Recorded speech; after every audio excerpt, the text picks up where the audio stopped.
Hey guys, and welcome back to another interview. And today's video, I'm back with another interview. I'm here with Tommy Jacobs. Tommy, how are we? I'm very well, thank you. Thank you for having me on. Yes, it is a pleasure indeed. Thank you for coming on. So, am I right in saying you're 35, you're a middleweight, and you're 3-1? That is correct.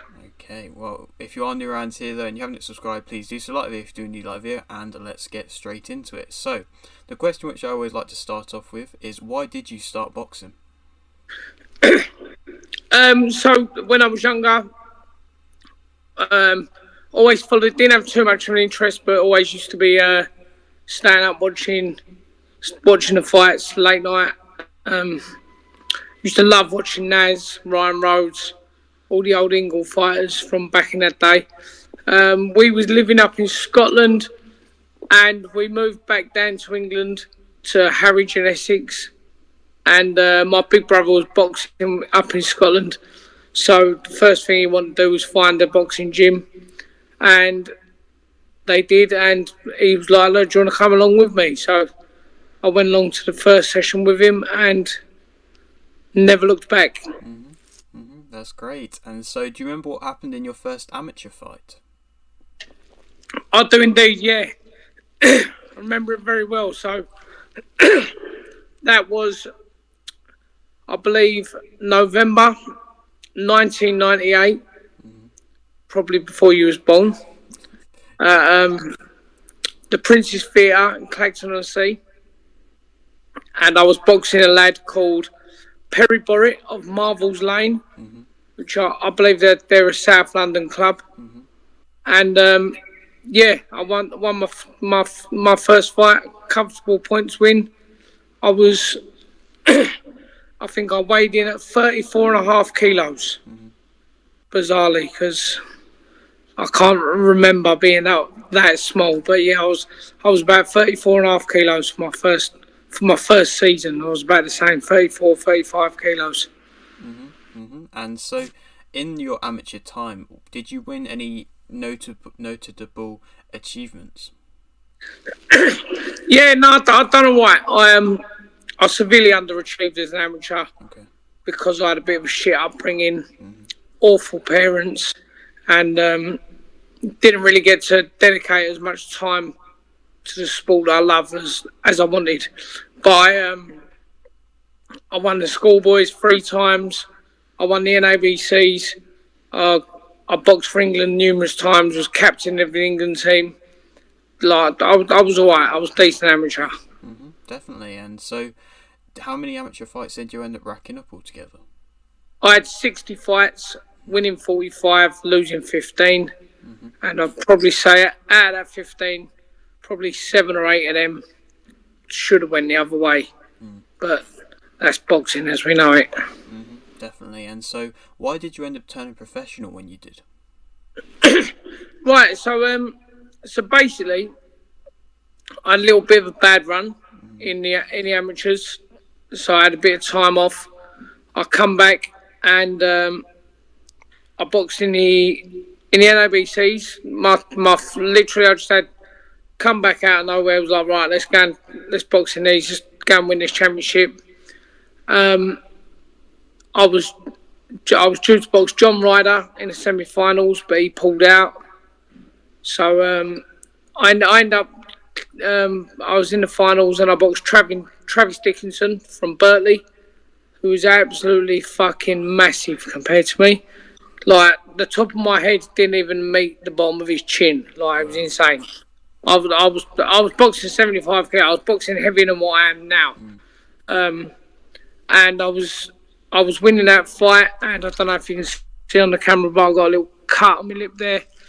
Took an elbow to the top lip, and the doctor stopped the fight with 30 seconds to go.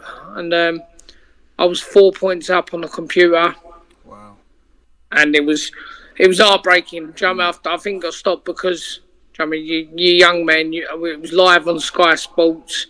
And, I think that's why they stopped it.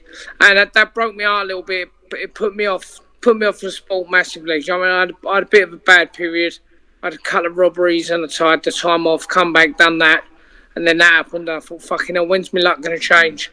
So the next England camp straight after that, they turned around and told us the rankings on the England team at the time, and so obviously I should have beat Travis Dickinson. I was very unlucky, and but he had just knocked out George Groves and then beat him on points in a rematch. George Groves had just just beaten James DeGale in the ABAs. So they've turned around and said, "Oh, you lot, you're all ahead of James in the rankings, as far as we're concerned. However, because James got senior international experience, he's going to be the one that we're sending to the Olympic qualifiers." Which he obviously went and won. Which, like, don't get me wrong, it was the right decision, because there's no way in the world I was beating James Gale back then. But it's heartbreaking when you have a little run of bad luck and they go, "Oh, by the way, you're ranked above this geezer." And then he goes and wins an Olympic gold medal, and you think, "Fucking hell, when am I going to get a break?" So I was then looking at turning pro about 21. I was turning pro. I had a bit more time off, and I was like, "Right, I've had enough. Let's do this properly. Knuckle down, get me head into it." And unfortunately, I fucked my life up and got nicked and went to jail. So I got a long old time in prison, and I got out in 2015. The first thing I'd done was applied for my British Boxing Board of Control licence. They turned around and said, "No, under no circumstances can you have a licence. Come back in a couple of years. If you've stayed out of trouble, kept your nose clean, etc." Which obviously I did, and they said no again. And so yeah, I've been waiting like 12 odd years to turn pro. Finally got my licence a year ago, and yeah, the rest is history, as they say. Definitely, and I'm sure that whole kind of story is somewhat. It could be seen as inspirational to certain people who may be in a similar position now and can see that they can change their life around in a way and then get back to doing something what they enjoy if they just stick at it. Massively. It would have been excuse me, it would have been so easy for me to give up and go, "Do you know what? I can't be arsed with this. I might as well go and get a 9 to 5, forget about boxing, do something else." But boxing is my life. That's all I do, 24/7. Like you can see now, I'm in my gym now. I've got my own gym. I train my own amateurs. I train fighters. I take fighters abroad for fights week in, week out. So all I do is boxing 24/7. If I'm not, like, I've just been for a run now, hence the attire, and I'm about to train again in a little while. And then tonight I've got amateur boxers in, then I've got keep fitters in. Literally all I do from the moment I go to sleep, from the moment I wake up to the moment I go to sleep, is boxing. That's great. And so in your professional career so far, you've gotten, of course, the 3 victories. And so out of them 3 victories, which one would you say that you've performed to your best in?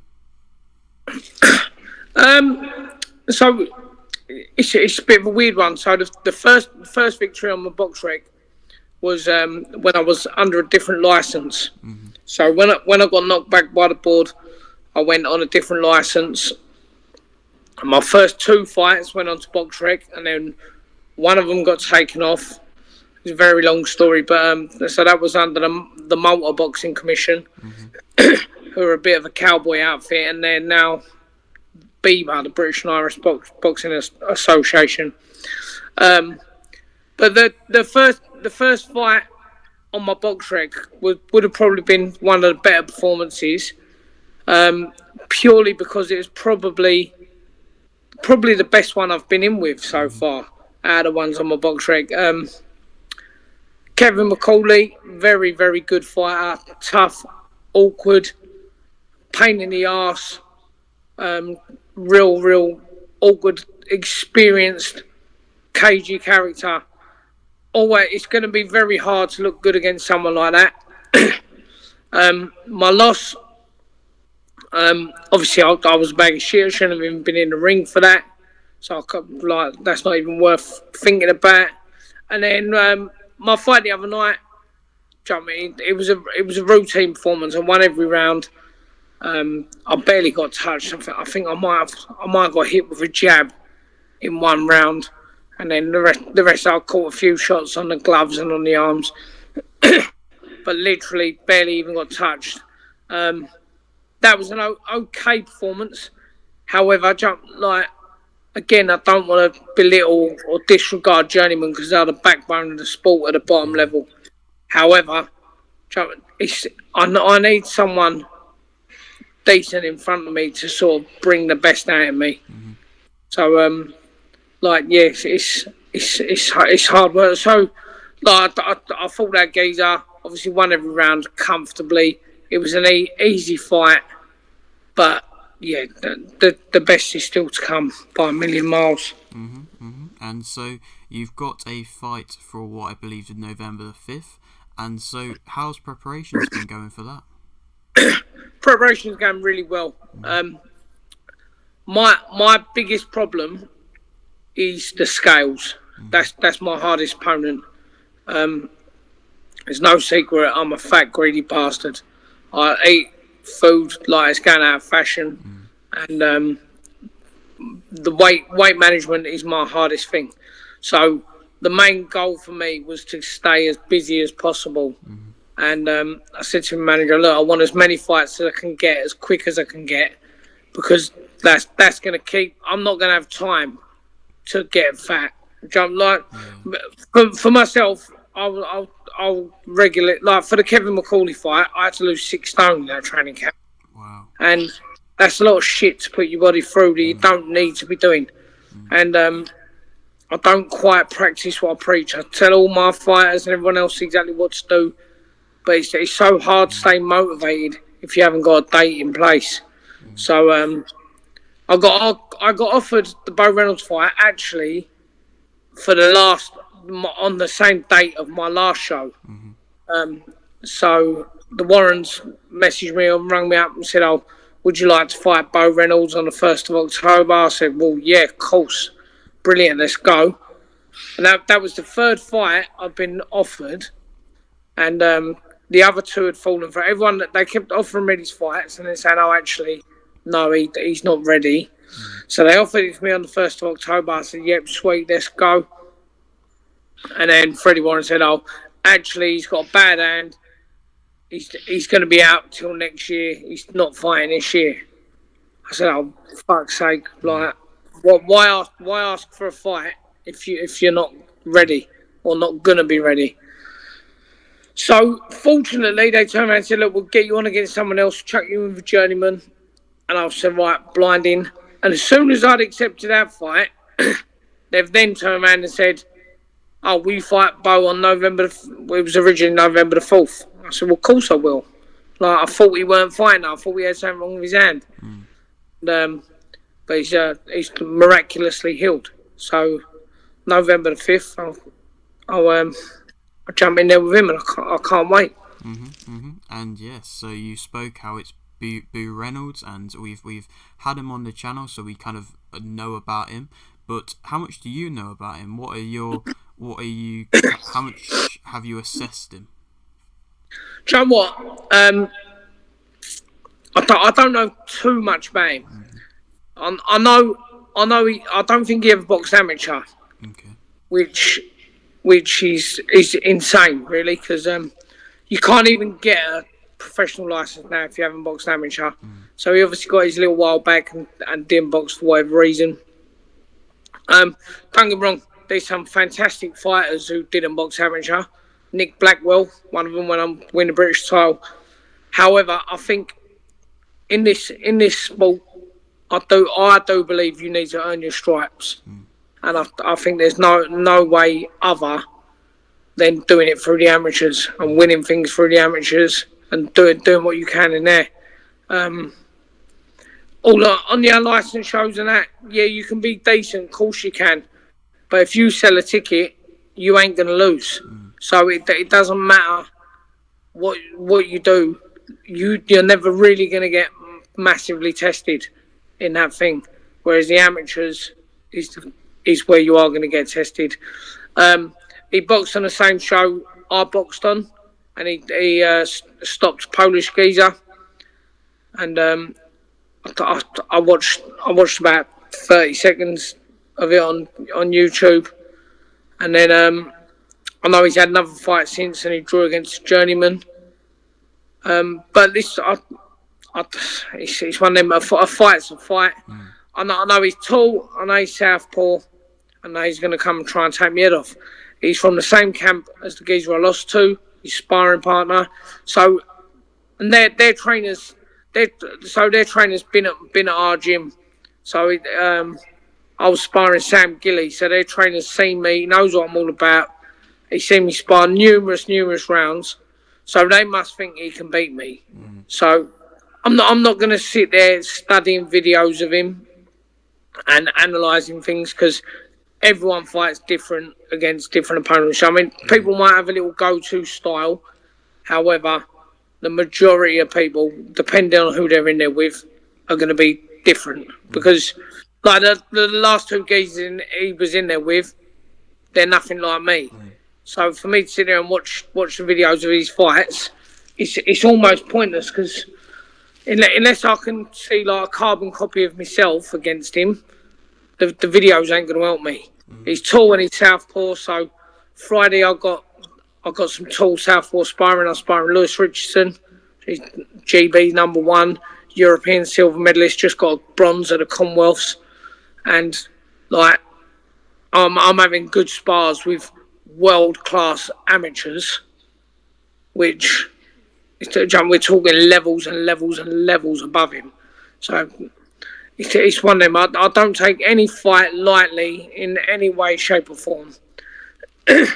However, at the same time, I know my ability, and I know, providing I'm fit, which I am, and providing my head's right, which it is, like you ain't going to beat me. I definitely think it will be a good fight. And do you think you could possibly give me a prediction for the fight?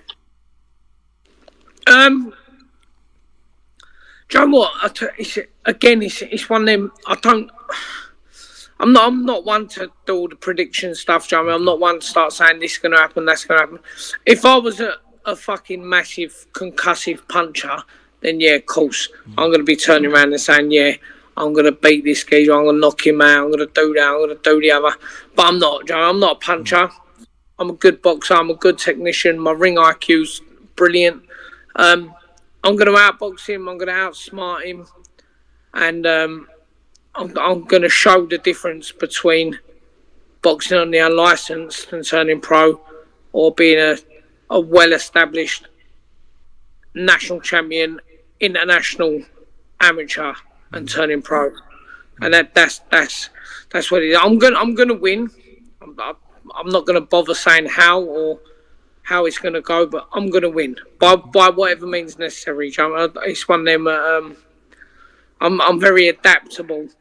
So if I can't find a route, I'll make one, and that's what we'll do. That's great. Okay, and so you are fighting on the Nielsen boxing card, and so what is it like working with them? Do you know what? It's been an absolute pleasure working with them. They're fantastic shows. They're one of the best, if not the best, small hall shows about. They're absolutely brilliant shows, and I can't complain. They're really easy to deal with. The communication between myself and their team is fantastic. Joe, I can just drop them WhatsApp anytime, night or day, and they go, "Yep, no problem." This, that, and the other. So they're really good to work with. They're a fantastic team, fantastic setup. So between them and Warren Boxing Management, like the shows are very good. They're very well run.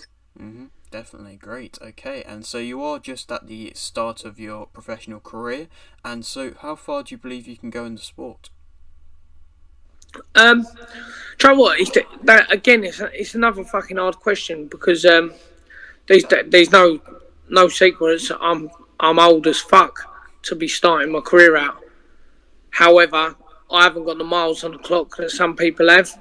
I haven't been having tons of 12 round wars and all the years that I spent in jail and trying to get my license where I couldn't get my license. I wasn't getting punched in the head like everyone else was. Yeah. So chronologically, I'm older than I would like to be, but physically, maybe not so. Levels wise, where I'd like to get to, I really don't know. I'm not going to start trying to put pressure on myself, saying I need to win this, I need to win that. If I ain't winning titles next year, then something is seriously wrong, Okay. and we need to really reassess things and think about things. But I'm just going to push on as best I can, and I think I'll carry on doing it for as long as I can. As long as my body's still got it in there, I'll keep going. When I lose to someone who's better than me, then I think I'll go, do you know what? I'll call it a day now.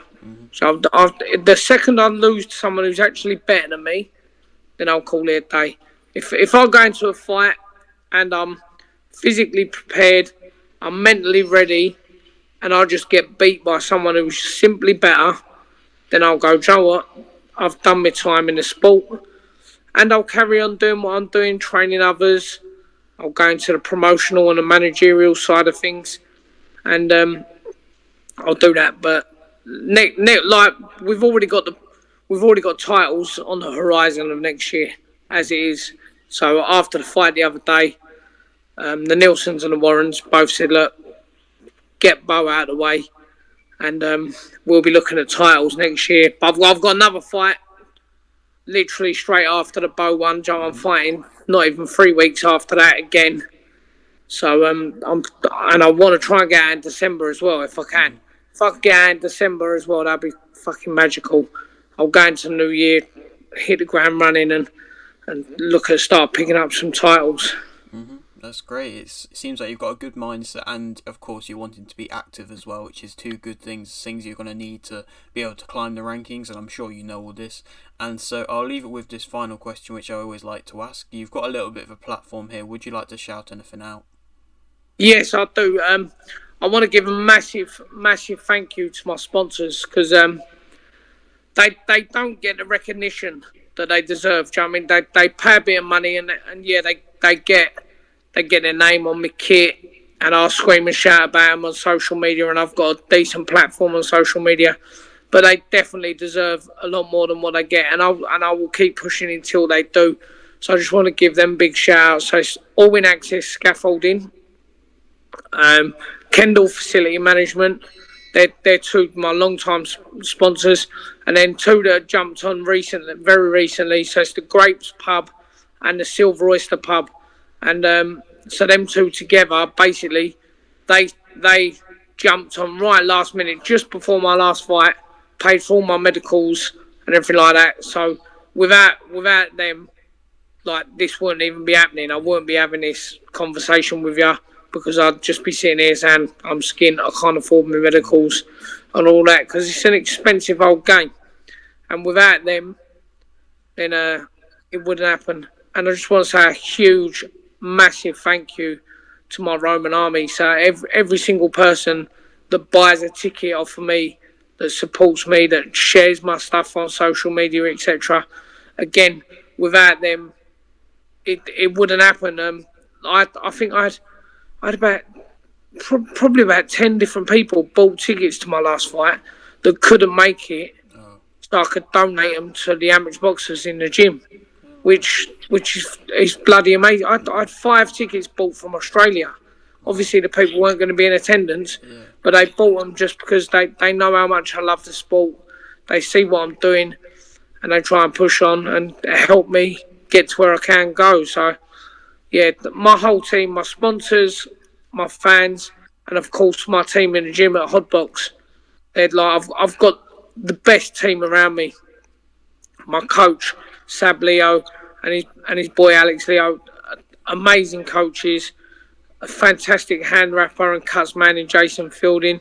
Like, I genuinely don't think there's much of a better team in the country. There's a lot more teams everyone knows about because they're a bit more vocal and they're a bit more out there on the social media, and they get spoon-fed a couple of superstars that are already champions when they go there. But we've got this gym that I'm at, Hodgson, and they're fantastic. They're the ones that are turning people from nothing into future stars, and that for me is what means a good coach and a good team. So yeah, just a massive thank you to absolutely everyone that's around me and supporting me. That's great. Okay, well, thank you very much for doing this interview, mate. No, you're very welcome. Thank you for having me on. It's been a pleasure. Definitely, and maybe come next year when you're fighting for some titles, we can come back and do a return interview. 100%. Whenever you want, mate, not an issue, and we'll get it on. Alright, great. Well, like the video if you did indeed like the video, subscribe if you're new, and thanks for watching.